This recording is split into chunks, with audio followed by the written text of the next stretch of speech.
good afternoon, everyone. Welcome back. Just a friendly reminder if you need translation to please take your headsets just near the entrance over there. Before we start our next session, I also want to remind you that after this session, we have our parallel workshops for the afternoon, and that includes the coffee break. So as soon as this session finishes, I want you all to go straight back to your workshops, but I'll talk more about that later.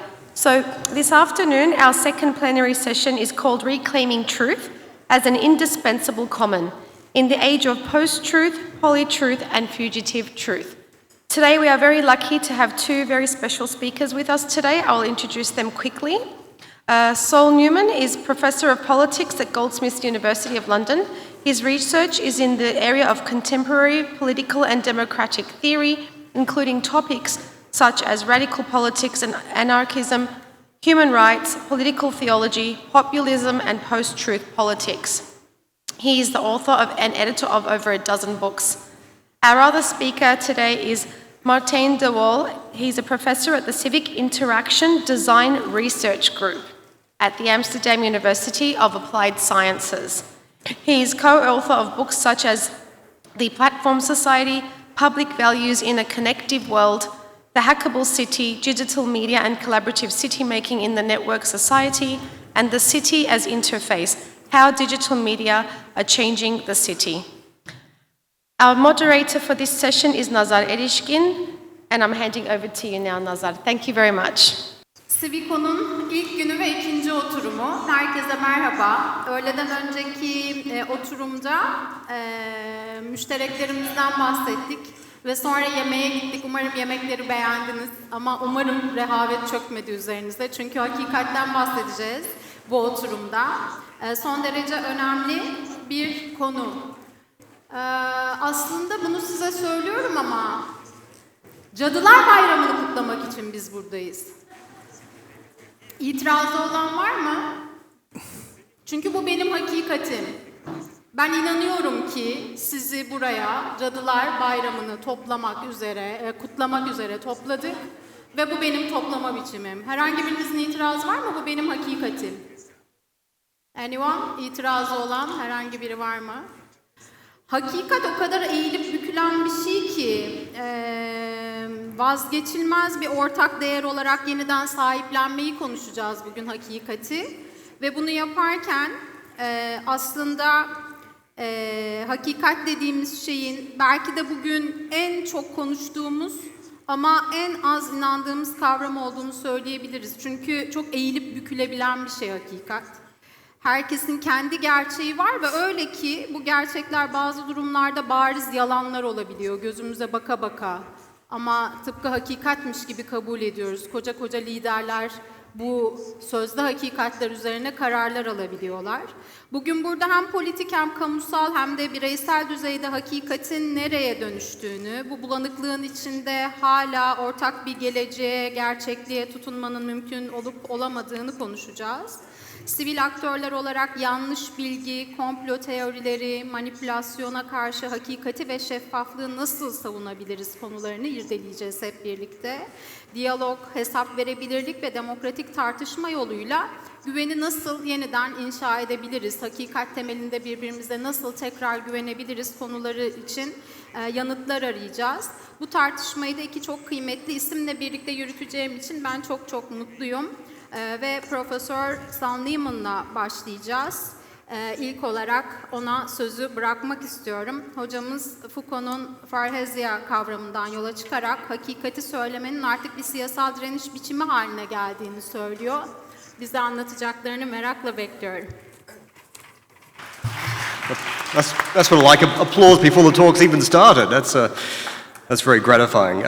Anyway, thank you very much for inviting me. It's a great honor to be here and to find out about your activities. I'm going to be talking about what I call fugitive truth, and fugitive truth is actually a reference, of course, to the very famous American political philosopher Sheldon Volan's notion of fugitive democracy. And by fugitive democracy, he means a form of democratic action, I suppose similar to what you guys are talking about, which is not confined to institutional settings. It's not sort of limited to voting and representative democracy. It's something which is more, takes place at a kind of a grassroots level of social movements, at the level of radical democratic activism. So I'm going to be trying to apply this notion of fugitive politics, if you like, to the question of truth, and trying to, address this problem that we have known as post-truth. So I'm going to be dealing with a number of P's today. We've got post-truth, we've got populism, we have the public sphere, and we have parousia. And parousia, of course, is Foucault's alternative theorization of truth, which is like the ancient practice of speaking truth to power. And I'm going to try to explore the idea that maybe parousia is a different kind of resignification of the relationship between truth and politics, which is a possible answer to the post-truth condition. But I'm going to be starting with Habermas and his very famous book, The Structural Transformation of the Public Sphere, which was published in 1962.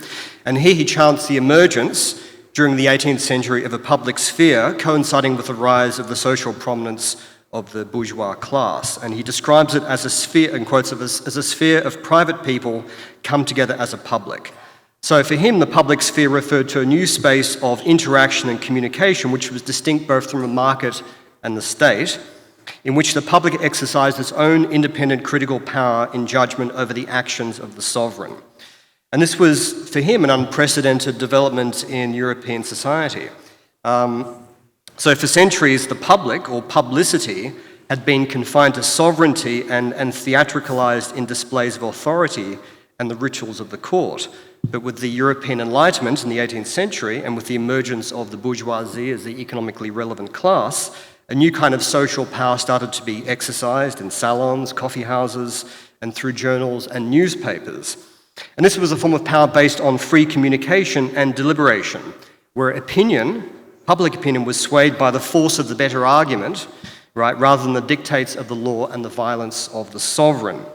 So central here, of course, for Habermas was the use of public reason as a critical faculty in debating the issues of the day and forming independent judgments and opinions. Now, Habermas talks about the way in which this sort of once flourishing public sphere started to decline over the course of the 19th century due to certain developments, particularly the emergence of industrial capitalism and also the mass media, as well as the expansion of the welfare state. But when we think about it, the idea of democracy really, in some ways, presupposes and depends upon this notion of public communication. In other words, there has to be some sort of space in which citizens can actually, freely communicate, express their views, and form political opinions, right? So it's this kind of intersubjective space of deliberation which Habermas sees as quite important, and which is really crucial, I think, to any coherent understanding of democracy. Now, the question today is, what is the status? What is the nature? What is the status of the public sphere today in the era of post-truth, right? So does it really exist today? Obviously, public opinion has for many decades been shaped and dominated by corporate interests, particularly the interests of the mass media organisations, and by the decades-long assault on public institutions as part of neoliberalism and neoliberal ideology. And this has been totally corrosive to the notion of the public sphere. And of course, today, and perhaps as a consequence of these preceding factors, public sphere is critically endangered by the onslaught of post-truth, right? So how do we define post-truth? Obviously there's many different definitions, but generally it refers to the preponderance of lies, mis- and disinformation, fake news, alternative facts, conspiracy theories, and the breakdown of trust in once established sources of knowledge and information. Post-truth is a condition where, as I put it, truth has lost its symbolic value in political discourse, right? And in political life generally, and where it's increasingly difficult to distinguish between factual truth and falsehood. Post-truth might be understood then as a certain transformation, and this is why actually I regard post-truth as more than simply a sort of an epistemic condition. It's actually a political condition, right? So it's a transformation in political culture where truth is no longer valued in public debate and where norms of factual accuracy become less important, and where traditional sources of knowledge and information such as scientific knowledge for legacy media and so on, and public institutions generally, are no longer trusted. So post-truth in this sense refers to more than simply political lying. This is actually a very important distinction. It's more than simply about political lying, because when you think about a lie, and particularly a political lie, in a sense, paradoxically reaffirms the status of truth in its transgression, right? So in other words, in some ways, a lie being the opposite of the truth, suggests that there is a line between truth and falsehood. But I think this distinction, if you like, between truth and falsehood is more or less collapsed, essentially, and to the point where we can no longer really make that conceptual distinction. And it's also to do with a certain kind of indifference to truth. In other words, we don't really care anymore whether politicians lie, whether they propagate misinformation and fake news, and so we just don't care. We just sort of shrug our shoulders, and so we become indifferent to truth. Okay, so the emergence of the post-truth political culture is only obviously possible with the era of digital communications and social media, of course, which have largely supplanted traditional sources of knowledge and information like the mainstream media. We talked about echo chambers and internet filter bubbles and so on. And so these become sort of, vectors of disinformation and wild conspiracy theories. And of course, this situation is obviously exploited and exacerbated by populist politicians who are both cause and effect of post-truth political culture.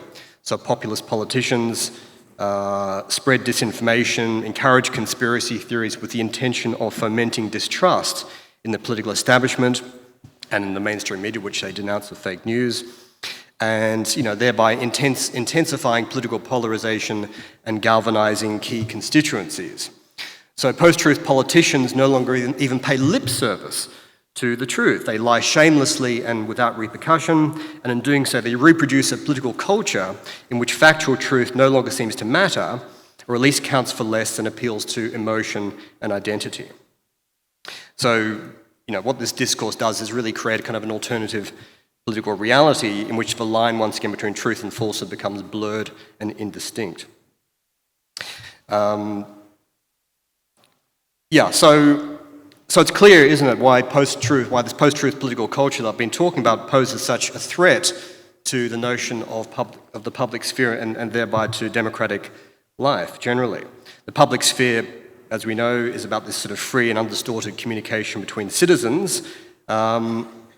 And this, of course, implies some consensus around basic facts, doesn't it? And of course, I'd refer you to Hannah Arendt's very famous essay from 1967, I think, called Truth and Politics, where she talks about the way in which, while truth and politics have never been on good terms, in the sense that the notion of absolute truth, as in mathematical truth, is in a sense antithetical to the sort of the plurality of the political world. I mean, politics for her is about opinion rather than absolute truth. But nevertheless, what she says is that to even have this pluralism, to even have this diversity and plurality of opinions, we actually need to agree around basic facts, right? Otherwise, there's no possibility of any kind of debate or discussion or deliberation at all. So paradoxically, plurality and the plurality of opinion depends upon an agreement around what you're actually talking about, right?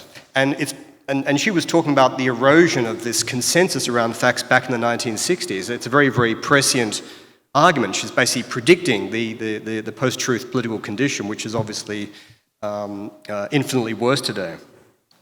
So what she talks about is a way in which this kind of erosion of basic facts, in a sense, she talks about the way in which it sort of pulls the rug from under our feet, and it makes it impossible to have any kind of cognitive mapping of the world in which we inhabit. In fact, it actually leads to the eclipse, if you like, of the common world of politics, the world in which we all share.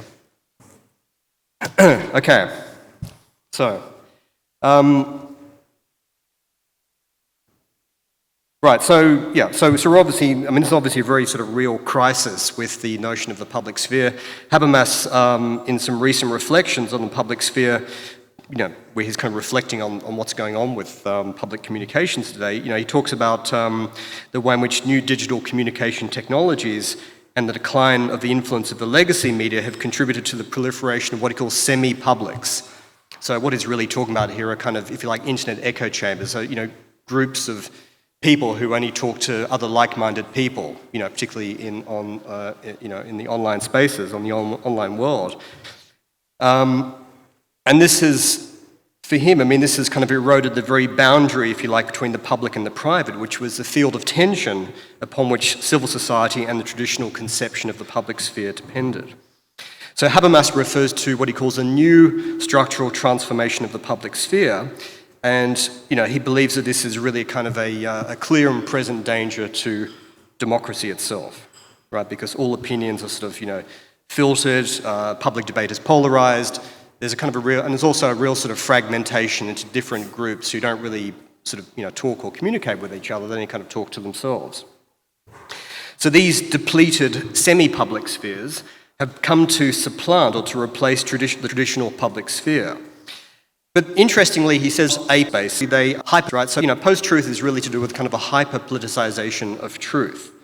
Truth in post-truth discourse becomes a weapon to be deployed in an ideological battlefield. But this, I would say, that suggests that this hyper-politicization of truth is paradoxically also the condition for truth's disappearance from the political domain. So in other words, the more truth becomes politicized, the less relevant politics, or the less significant, the less valuable, if you like, truth becomes to politics. So the more truth becomes politicized, the less truth becomes a value, if you like, in political debates. This is the paradox, really, which I find quite interesting. Okay. So let's explore this notion of a new structural transformation of the public sphere. How can the public sphere be redeemed in the face of this onslaught from both the forces of post-truth and populism, which is very sort of closely interrelated phenomena, as I've suggested? And is it possible really to have a different understanding of the relationship between truth and politics? So I think while we can agree with Hannah Arendt that the idea of absolute truth has no place, I'm talking about absolute truth, truth with a capital T, has no place in the sphere of politics, which is this pluralistic world of opinion. Nevertheless, politics, and she herself acknowledges this, politics must bear some relation to truth because it deals with matters of common concern and therefore makes claims to universal validity. So just as the imposition of an absolute truth would spell the end of democratic politics, so would the complete abandonment of truth from the political field. And in a sense, these are two sides of the same coin, right? So the imposition of an absolute truth on the one hand and the abandonment of truth on the other, in a sense, between them kind of means essentially the end of politics altogether. I mean, both situations result in a kind of a totalization and a closure of the political space, right? So we need to rethink the idea of the public sphere and what it actually means today.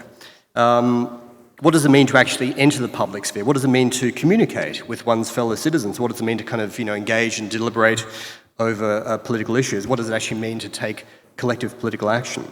And perhaps we need a more expansive notion of the public sphere to the one that Habermas kind of originally conceived. And of course, if you read critiques from people like Nancy Fraser and so on, I mean, it always was a very kind of limited sort of bourgeois concept, right? So Nancy Fraser talks about sort of counter-publics and sort of multiple public spheres rather than just one public sphere. And I think we need to kind of, if you like, revisit some of her critiques of the notion of the public sphere and to think about how the public sphere might actually be redeemed, expanded, radicalized,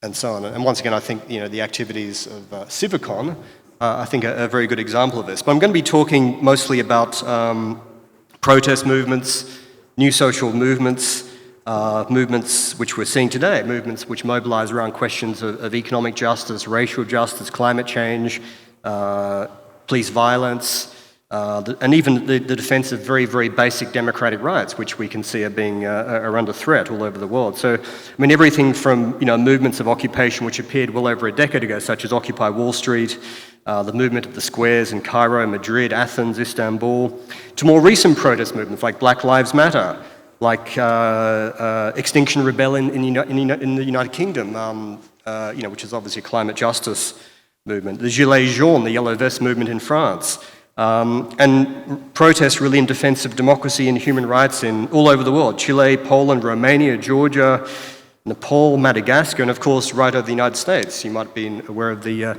No Kings protest, the largest protest in US history, millions of people marching against, or protesting against democratic regression in the US. So what's going on here? How are these, and of course protests over Gaza, of course, is another very obvious example of this. So these movements, I would suggest, are essentially reinventing, in a very interesting way, the public sphere and taking it beyond the sort of the traditional bourgeois model, experimenting with different forms of political communication and interaction.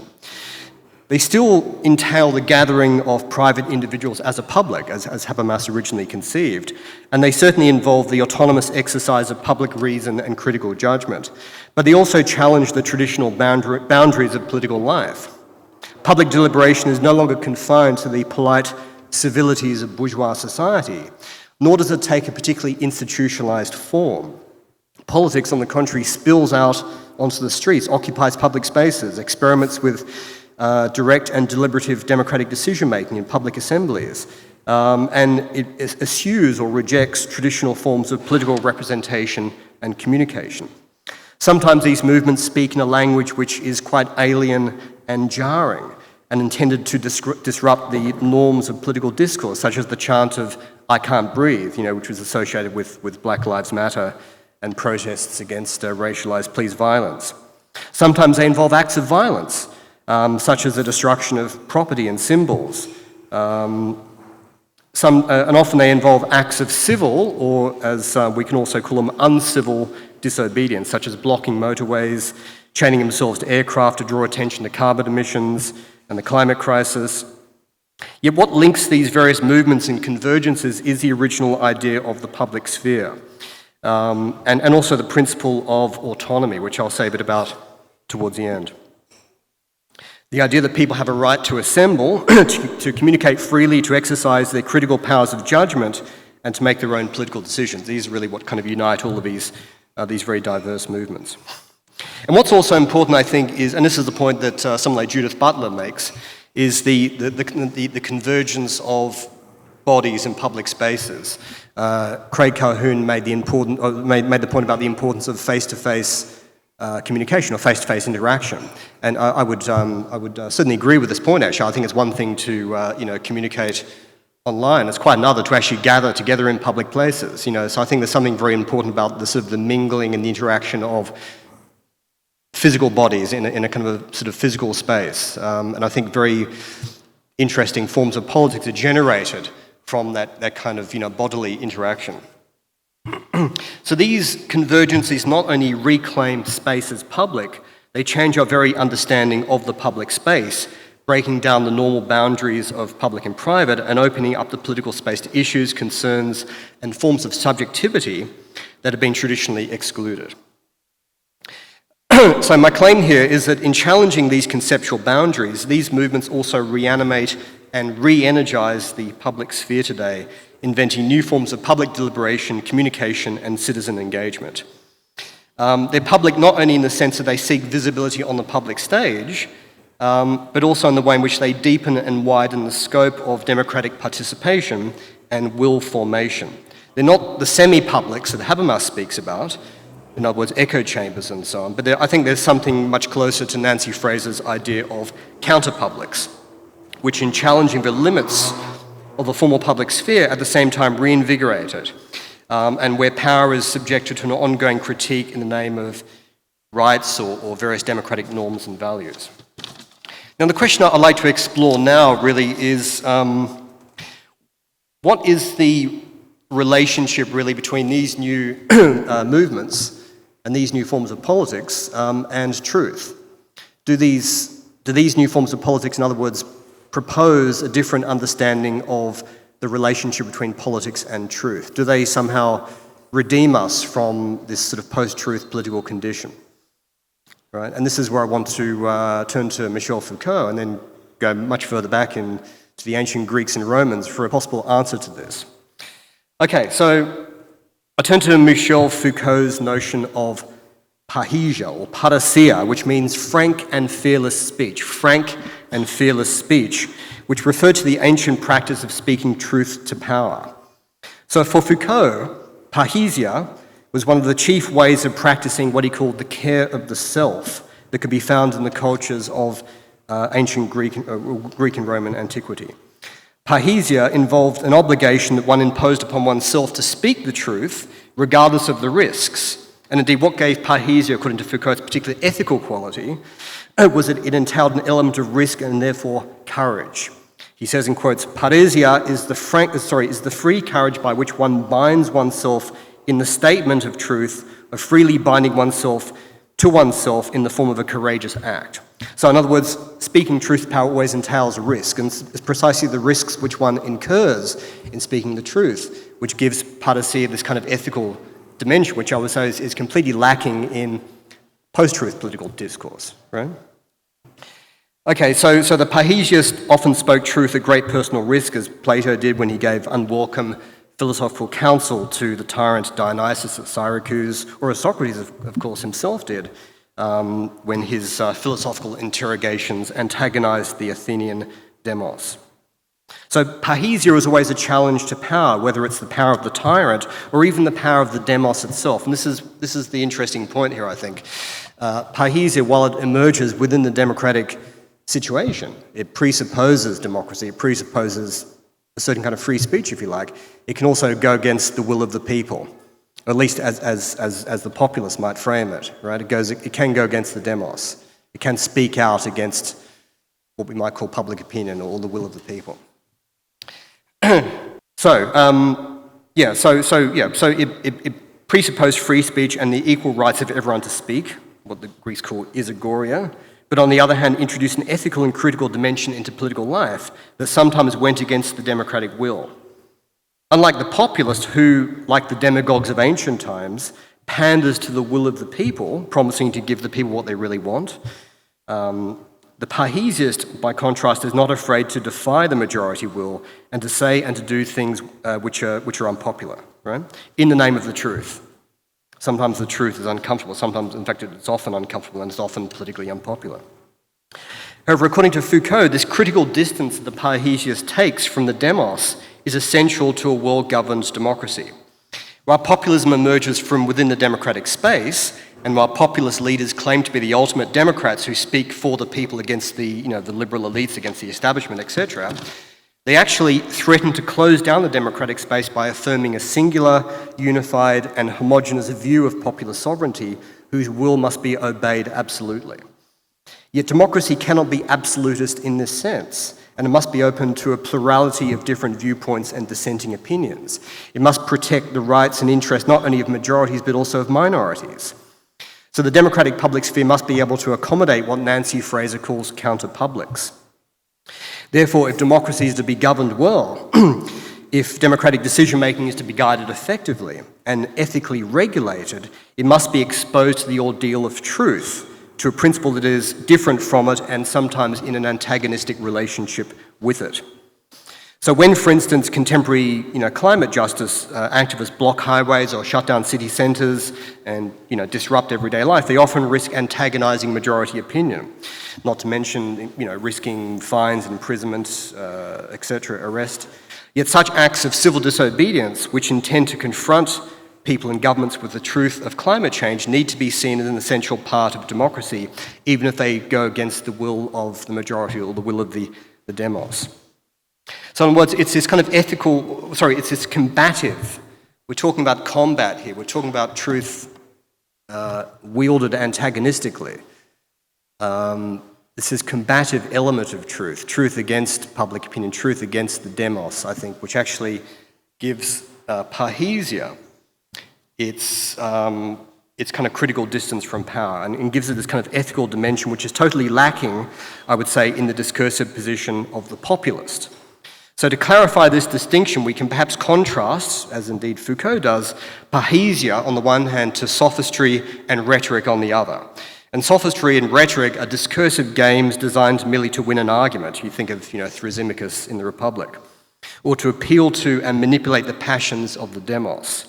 Parrhesia, on the other hand, is characterized by what Foucault calls its plainness. It is ordinary, plain speech. By its absence, in other words, of rhetorical embellishment, as well as by the personal risk, which we've talked about, the personal risk that one assumes in speaking it. The populist, on the one hand, uses rhetorical games to further polarize the political field, to incite tensions and antagonisms, to provoke fears and anxieties, ultimately as a strategy of winning power. Right? By contrast, the parhesiast, on the other, does not play the political game, even though he or she is engaged in an activity which is intensely political. Right? Rather, he intervenes in politics in a different way, invoking an ethical horizon that disrupts the political field from the outside.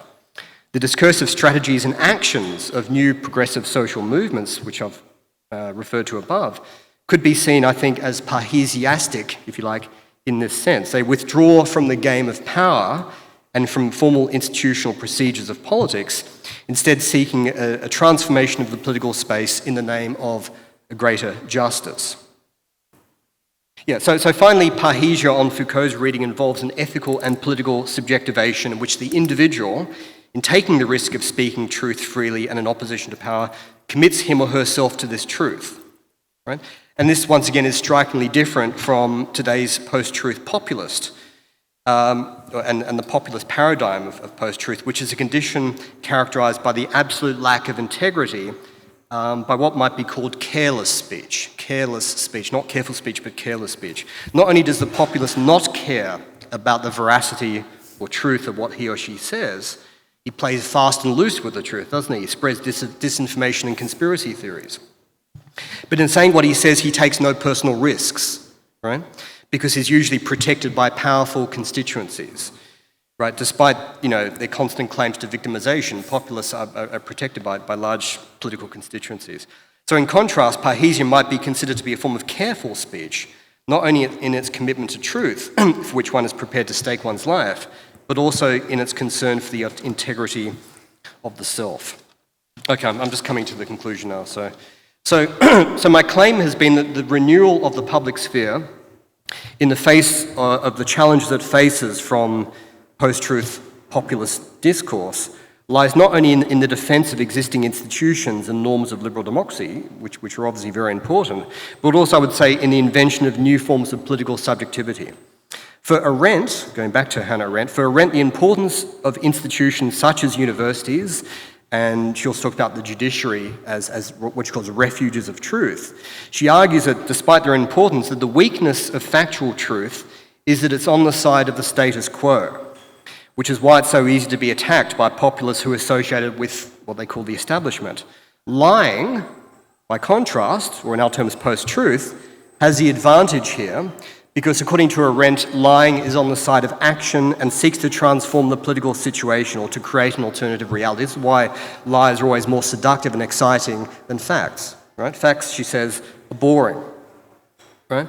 So, like if things like fact-checking worked, or simply providing scientific evidence, we wouldn't have this post-truth problem, but obviously it doesn't, right? Facts don't really stand for themselves, as Hannah Arendt says. So perhaps then, for truth to become effective in the field of politics, it must be associated with movement and transformation. It must be, as it were, on the side of freedom. In gathering in public, in experimenting with alternative discourses and modes of interaction, in transforming the terms of the public sphere, the new progressive social movements that we see emerging all around us today give us some hope that truth is still possible in the world of politics. Thank you very much. Thank you so much.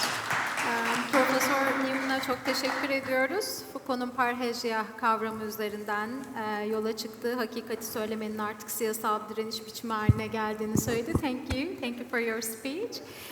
Sıradaki konuşmacımız şimdi bize Martijn de Waal, kamusal alanların tasarımını kamusal değerler perspektifinden yeniden sahiplenmeyi amaçlayan deneyimlerini paylaşacak bizimle. If you are ready, we are ready. Professor de Waal. I'm going to just stand here, yeah. So, yeah, maybe if you want to... Maybe you can move here, it's going to be better. Thank you so much. Yes, please. Okay, well, thanks for your patience and great to be here. My name is Martijn de Waal from Amsterdam University of Applied Sciences. What I want to do in my 25 or 30 minutes or so is take a step back from the theme of this session and sort of connect what we do at our research group with the theme of all the sessions today, and then slightly sort of turn back to the post-truth theme. Because when I was invited and I was reading the statement for this conference on the website, I was immediately triggered because the goal of this conference is almost one-on-one the same of the goal that we have with our research group, where you say we're looking for new frameworks, we want to move beyond diagnosing crisis, but we want to come up with sort of solutions and see how we can move forward. And that's also what we do at our research group called Civic Interaction Design. So what I want to do is take some of the themes that we've been talking about today, commoning, public sphere, truth, collective action, and look at what can design actually bring to the table. How can design contribute to some of these themes? And that's what we do in our research group. And I brought 3 case studies that I want to share with you. Let's see if we have time to go to all 3 of them. Maybe I'll skip one, we'll see. But before that, I just want to give you some insight on how we think about civic design. And our starting point is this notion from a book from Gordon and Mugar from 2020, where they're defining civic design as the creation of opportunities to interact, form alliances, generate shared interest, and care for matters of public concern, right? And I think that's what we as designers try to do, sort of create those opportunities. And if you look at that, there are 3 aspects for us that are really important, and I'll bring those out before I go into the case studies. The first one is this idea of civics itself as a sphere of collective action towards communal well-being. And for us, the word collective is important, right? It's about bringing people together in publics or in public space or in other kinds of spaces. It is also about this idea of communal well-being, right? That should be the goal of, those bringing together. And then the question, of course, for us as designers is, how do we do that, right? How do we bring people together? And how, once they are together, how do we give them also the agency, to act, to do something, to change something, to get together. And to do that, we're looking at it from 2 different directions. The first one is what we call dramaturgy.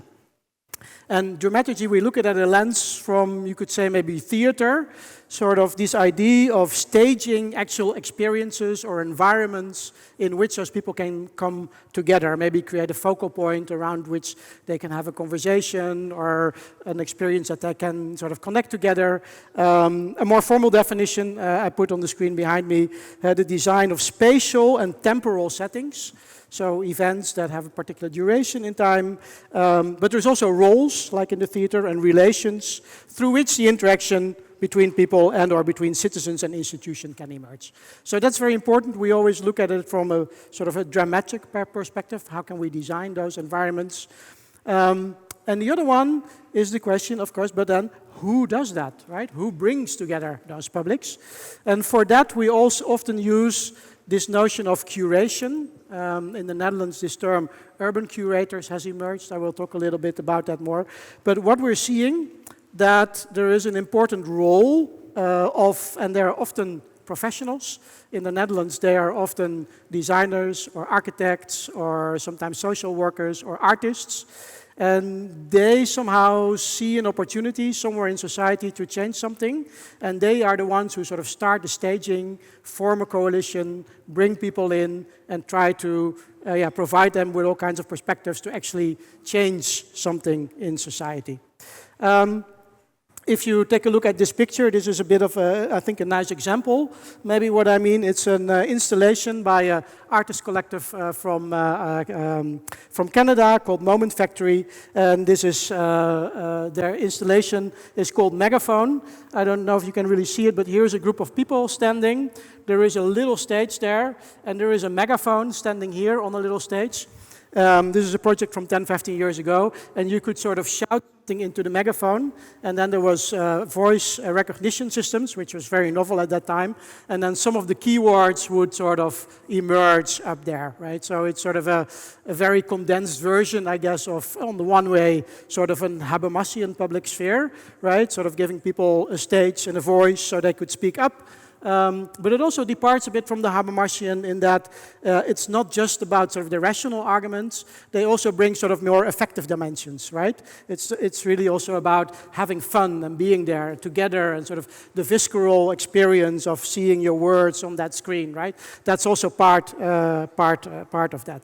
Now, this is of course a very sort of fugitive moment, something that lasts one evening or maybe there are 3 evenings. We're also looking into the staging of these kinds of events, of processes that may last for years, right? And that have sort of more lasting impact. I mean, this works very well in the sense of public space, of you get people together, they interact briefly with them. It's sort of the beginning of maybe getting a sense of connection, getting a sense of trust. But of course, it doesn't do really much in sort of more long-term change. So for that, we also have other projects. And I brought 3. And the first one that I want to share with you is a project that we've called the Hackable City. And for this, I'm taking you to a neighborhood in the northern part of Amsterdam. It's called Buiksloterham. This is what it looks like from the air. It is a neighborhood that we have in many cities across the industrialized world. The former industrial areas, shipbuilding, but those activities are not being there anymore. It's being, it has to be reinvented. People were starting to build houses, living, working, etc. So it's a bit of a brownfield transformation and regeneration site. And once we got in here, this was a very special moment in time that opened up a lot of opportunities, because at that moment, that was 2010, sort of about 10, 15 years ago, there was this big master plan for this area. And the government had all these ideas. There were private developers who said, okay, we have all these ideas. We're going to build these kind of huge buildings. I mean, they almost look like they could be are from Dubai or some places like that. Although, at the same time, they also had the ambition to develop that area from a point of view of the circular economy, right? So in all the tenders, there was sort of a high demand for, okay, you have to really make sure that these buildings do not use more energy than they can produce, etc., etc. But then, of course, the financial crisis happened, and all these plans fell through, and the question was, okay, what's going to happen with that area then?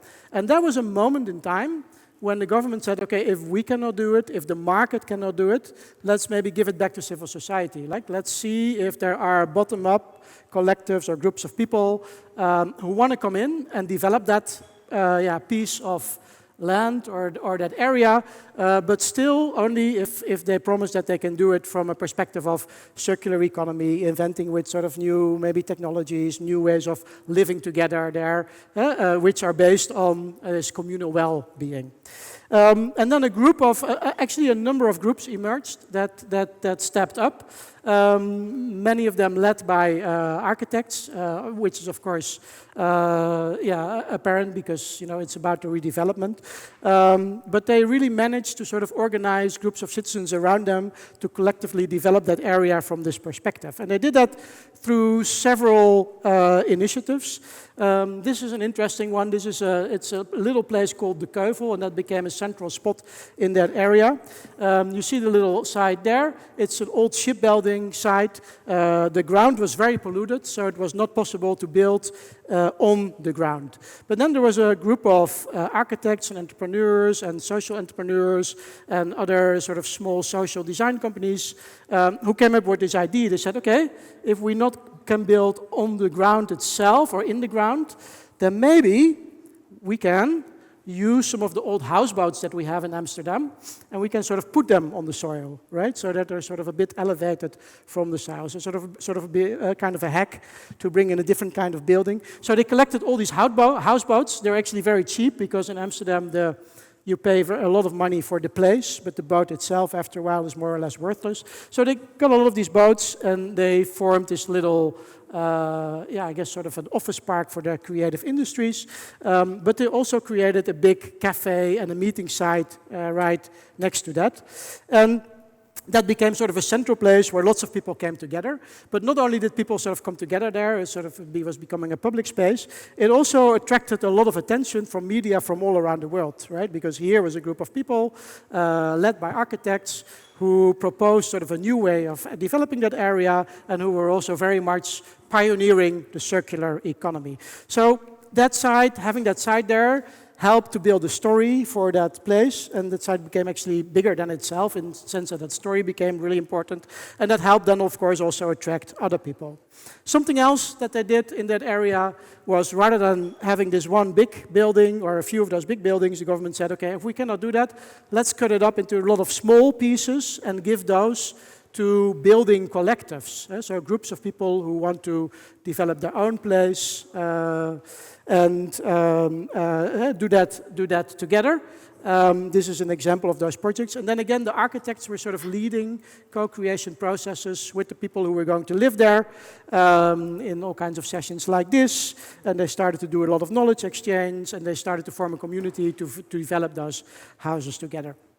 Third thing they did was also all those people that got involved. Not only did they start to have their activities there, but they also set up a more sort of formal network, and they started to make a manifest and saying, okay, this is all the things that we want to do in this area, and this is what we all commit to. And then they try to involve the more institutional actors, like the government or housing corporations or other actors, saying, okay, this is our ambition, can you help us to realize that, right? Sort of intermediating between what they wanted, together with the residents future residents that they had assembled, and sort of the institutions.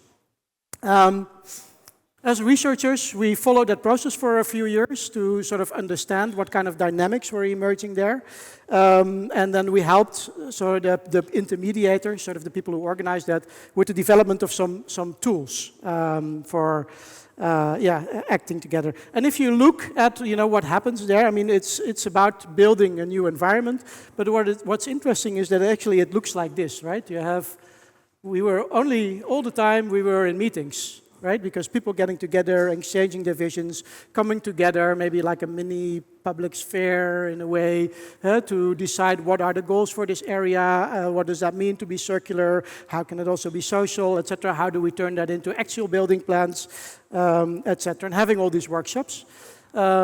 But then, of course, they didn't only have those kind of meetings, they also had a lot more celebratory meetings, which are of course important sort of for the communal feeling and getting a sense of togetherness. So every time, like maybe a milestone was delivered, then they would together and do all these kind of things. And there was a third type of meeting, and those were sort of the more formal events, right? They also started to stage events in the more the public stages in the city to really show that they were serious about this way of developing the area, inviting the aldermen, and having people sign all kinds of stuff, right? To sort of again plans made by groups of people, collectives, but how do you sort of make them happen? You need sort of the institutions, right? So that's what it looks like on the ground. And to understand the dynamics, we try to sketch it in a diagram. And we came up with this, and I think it's very recognizable for you, because I think civil society actors have been working like this forever. But what's happening is that we're seeing individuals, sort of the people who are going to live there in the future, people who have some a particular interest in realizing civil economies, etc., or circular economies. They're organizing at this collective level. And then at the collective level, they start organizing themselves, making plans, but they need sort of also to bring in the institutions, because a lot of the things that they want to do, they are actually not legal yet, right? Because if you want to do circularity, you want to do new kinds of energy provision, but there's no laws for that, right? So you cannot do that. It's also a matter of sort of bending the institutions towards what you want to do. And for us, this collective level is really interesting, because we also saw that at the level of, from the government perspective, it was not really recognized that this was a level. They said, you have governments and we have bottom-up. And bottom-up is really the people themselves. But at the moment that they started to organize themselves in a collective and maybe have an architect or a designer as sort of their organizer, that person was not recognized as a form of bottom-up society. And while there was a lot of policy of we want to promote bottom-up society, but that had to be individual citizens, not collectives. So there was a bit of a struggle there. But we think, that actually that collective level is very important to make those kind of things happen. We also saw that some new roles started to emerge, that if you want to organize those collectives, and I think you probably recognize yourself in many of those roles, but that it was what was new was that it wasn't people from sort of proper civil society organizations, but now that it were artists and designers and creatives, etc., who were sort of taking some of these roles at them in the middle as they started to call themselves urban curators. So they said, okay, we sort of try to make a plan for this area and get everybody involved.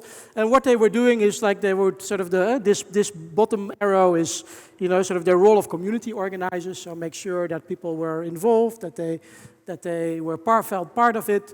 But then at the same time, they did co-creation workshops. So it was also their role to gather all those ideas and translate them into an actual design for a house, right? Because that's a professional knowledge, and that most people don't know not how to do that, at least not in the Netherlands. So they also had a role of inventor and integrator and expertise. The right arrow to the top is what I said, this role of lobbyist or data analyst or communicator, sort of trying to convince the governments that, hey, you have these laws, but they're really against the circular economy. You should change them. And the way that they do that is by collecting data and stories, try to make the point that, hey, what we're doing here is actually in the public interest. So that's why you should change, maybe your regulations, etc. And they were also helping actually the government in their role of strategic planners and policies by sometimes writing some of these ideas or giving them actually concrete ideas for how these laws are changing. But at the central level, at the collective level, I think this notion of the dramaturgy or the storytelling or the agenda building is also very important, right? That's where sort of this collective emerges through all these kind of events. And I'm going to give you one example of one of those dramaturgies that we co-designed with some of the people there, and also with the Play the City Foundation from Akim Tan, based in Amsterdam.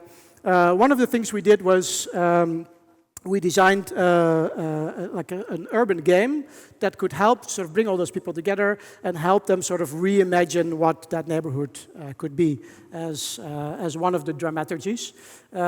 So we had a big playing board. The playing board is the neighborhood.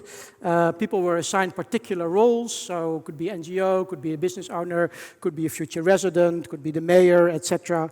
And then we had a catalog of all kinds of buildings that you could put down there, like houses or a youth hostel or a cinema or a square, etc. And people were given a mission, and they were asked sort of in a number of rounds to build on that site sort of what kind of buildings would you want to put there, and that resulted in something like this. There's different ways that you can play it. You can play it in a more free mode, so you ask to the people who are coming, okay, build your ideal city here, or you can play it more goal-based, where you sort of test out particular scenarios, or you give people actual roles, right? It's not, okay, build whatever you want, but some people were maybe the elderman or the project developer who may have different ideas, so sort of conflicts could emerge more easily. The game is you are separated in groups, you build kind of things, and then after a while, you stop the game, and then people are standing around it, and they are asked to sort of explain what they were building and why they had built that and what their mission behind that was as a way of bringing in the discussion. Some roles were really important in the design of that. The facilitator, of course, sort of somebody who keeps the time and sort of gives out, turns of talking, but also the experts. So if somebody would say, okay, I want to do solar panels here and I want to do this and this, then there would be some experts there who could say, well, that's actually not possible because of this, or there is actually this law that sort of prevents it, etc. Right? Sort of bringing all those people in I mean, I think what I enjoyed about this also is it's also a fun activity, right? And I think that Craig Calhoun also said it this morning, that there is also sort of, there can be also sort of an experience of fun and of being together, right? In staging dramaturgies for civics. And that was really happening. But at the same time, also a lot of exchange happened, right? So this person said, okay, I want to use this building for the roof of this building for solar panels. Somebody else said, well, yeah, but you cannot do that on the current regulations. Somebody else would come in, oh, but I have an idea sort of how we can change it, etc. Right? So this is an example of a dramaturgy that we co-designed with the people from Play the City as part of this bigger process of collaboratively developing an area and bringing people together in that. I have two more examples, but I think I'm going to skip the second one because of the time. So You have already 10 more minutes. Sorry? 10 more minutes. 10 more minutes. Okay. I'll use it for the third. Well, I'll do this example if I have time left, and I'll go back to the other one because the second one is a bit similar. That one was, of course, a process which was about bringing people together physically, designing those places for togetherness, but also trying to understand sort of the bigger structures and the new roles of different people in that. We also do civic interaction design in domains that are sort of the digital, and here we're sort of verging towards what you were just saying or talking about. Like you, we had elections recently, actually last Wednesday, for the parliament in the Netherlands. As you can imagine, like in many other countries, the internet, social media played an important role in that, but not necessarily in a positive way. I've put together some news items from the Dutch newspaper, and I don't think you can read them, but I will translate them. What you see in the bottom is these kind of images. This is like were circulated by right-wing people, right? As an example, as a motivation to vote against or to be against migration.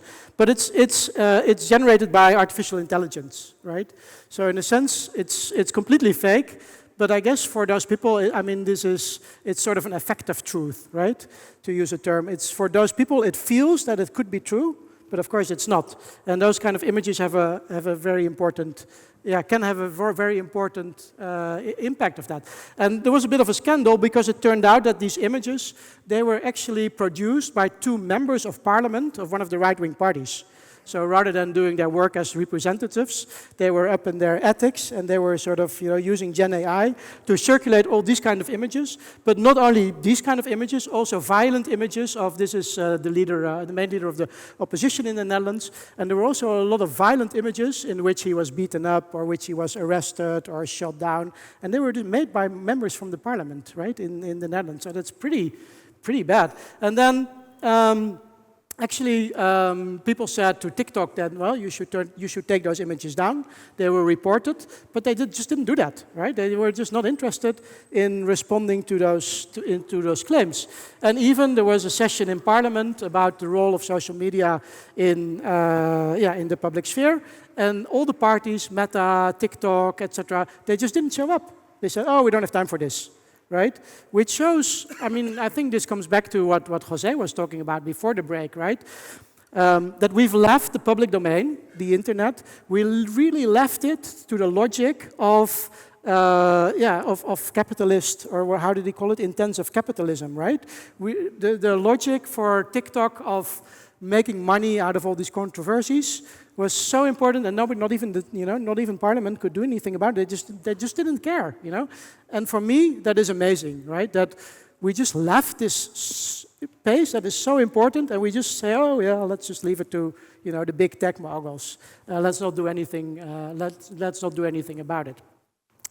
So we've been involved in a number of initiatives in the Netherlands in sort of trying to develop alternatives for that, and not so much alternatives for Facebook or TikTok, but really trying to see, okay, how is it that we can take control back of that public sphere?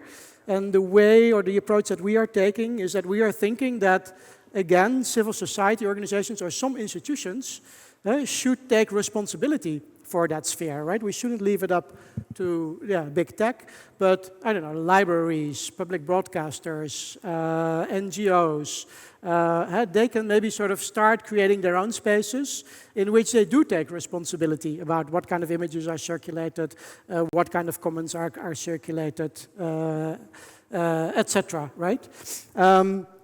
And there are a number of initiatives. For that we work together with an initiative in the Netherlands from University of Nijmegen called PubHubs. They're actually developing so it's not really social media. It's more groupware, right? Sort of it's alternative spaces where groups of people again can come together. And those groups of people usually have some sort of a common purpose. But now they're more or less, have to go to Facebook because they're not really open source alternatives on which they have sovereignty about the way that the algorithms work, or etc. So they're trying to build that, but they really come from a tech perspective. So they just build it. And what we did with our group was trying to bring in a more designerly perspective, right? Sort of not so much here's a platform, now you can use it, but who are those groups, who are those organizations out there, what are their needs, how can we shape those networks? But it's not just about creating the digital technology itself, it's also about the design of sort of the social protocols or maybe new roles in the organizations for people that can act as a curator or a moderator and make sure that it's, again, not just technology that's being thrown out in society, but that's becoming part of a bigger society with all kinds of rules, regulations, protocols, etc. So yeah, these are some of examples of the co-creation workshops that we were showing, and we came up with this definition of thing that we were working on. We call it civic social media, digital platforms where members of the community can communicate and collaborate and share information in a safe and trusted way. We did lots of workshops, so this is a bit of the summary of what people felt, what was really important in the design of these alternative spaces. So this safe and trusted way, the platforms that are developed responsibly, so no dark patterns, based on public values, and they are managed in a sovereign manner, so the people who use it can also decide about the logics about them. So we came up with a number of core values, right, that are sort of the base of the design.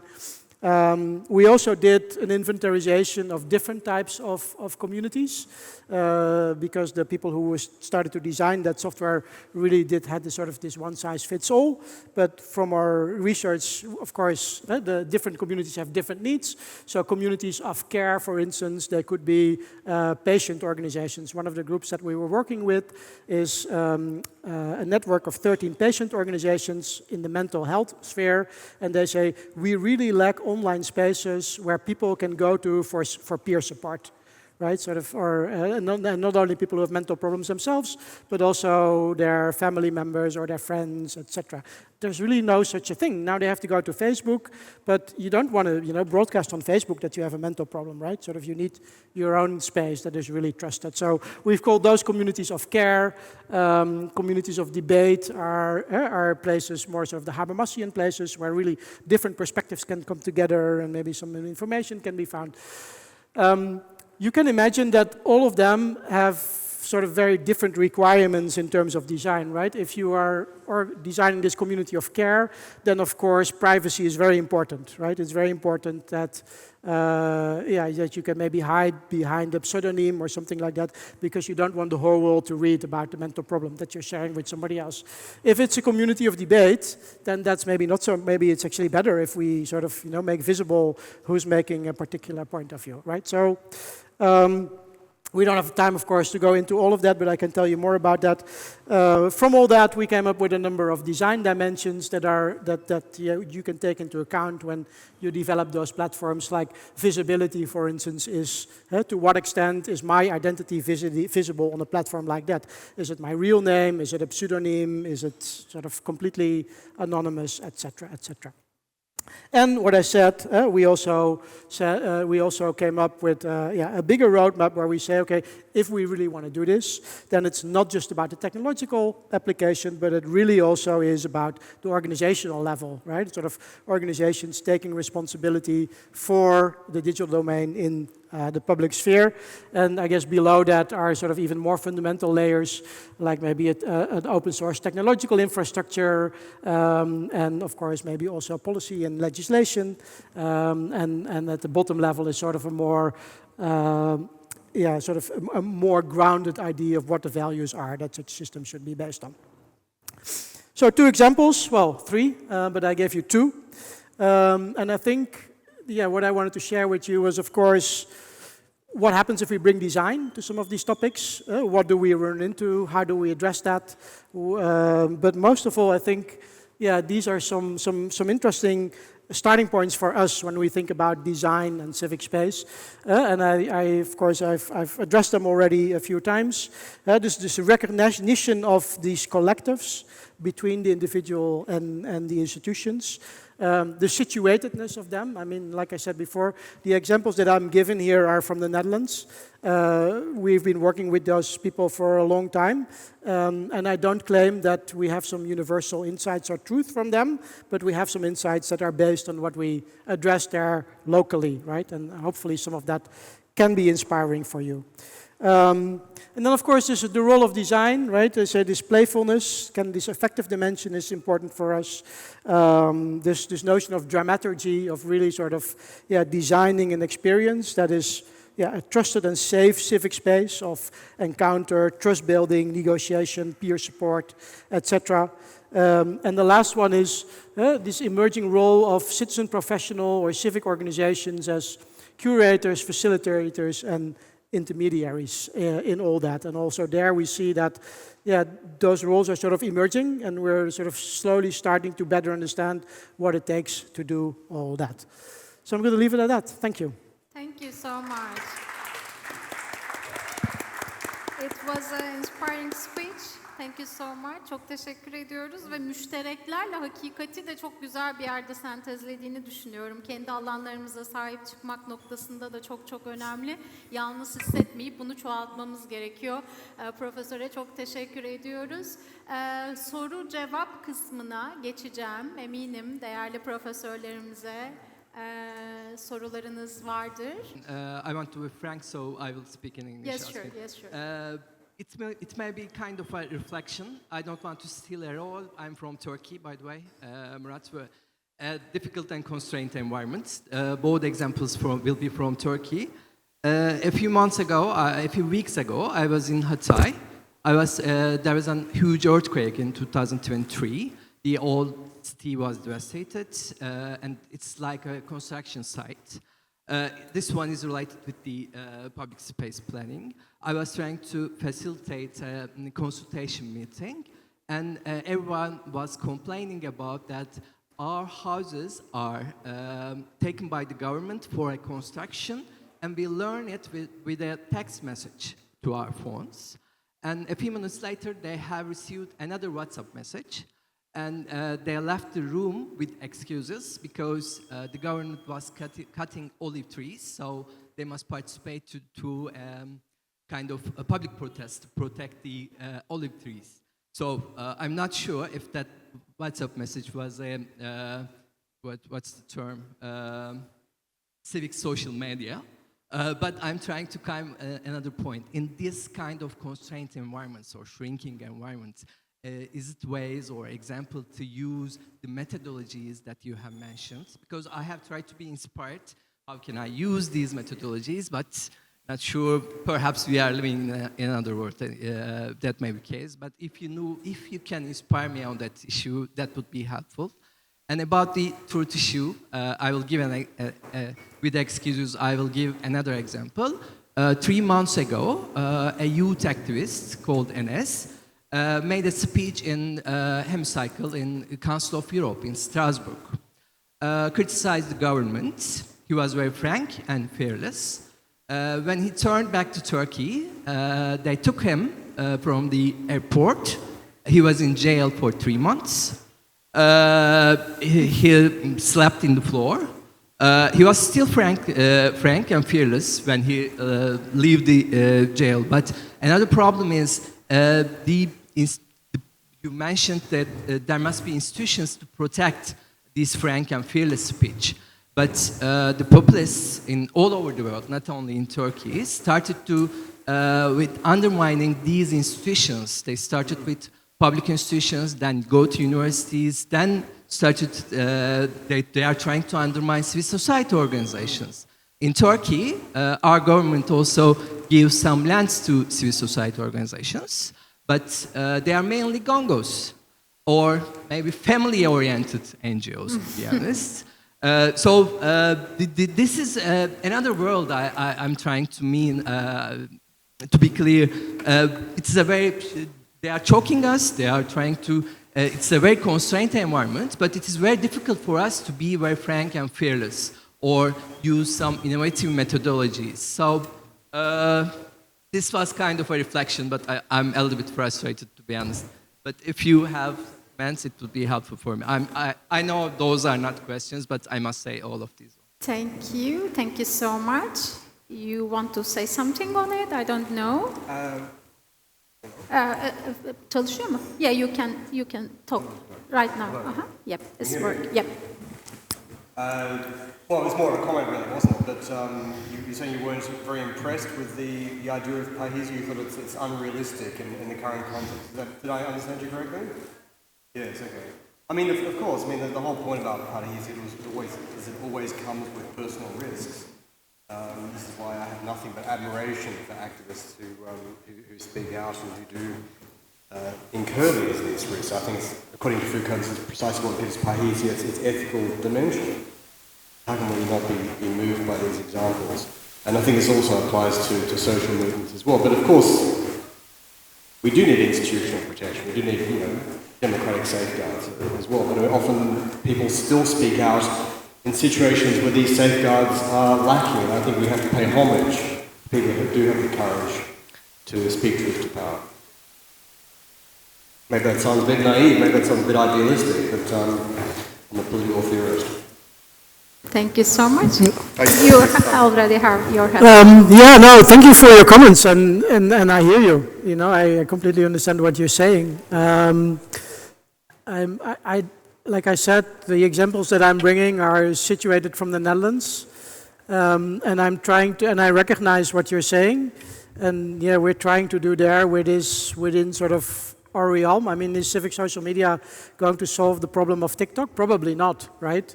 Because those powers are huge. But this is what we can do at the moment, right? And we hope that this can be a base for further coalition forming, legal action, etc. But that will be a long way, and it won't solve anything in sort of the here and the now and the short notice, and especially not in situations that are far more complex even than the Netherlands. Thank you. Any question? Başka sorusu olan? Thank you for both of you for the inspirational speeches. I want to touch on the topics about the AI and AGI. Now we are in the era that we are talking about AI and AGI, and how are you interpreting the concept of truth and post-truth?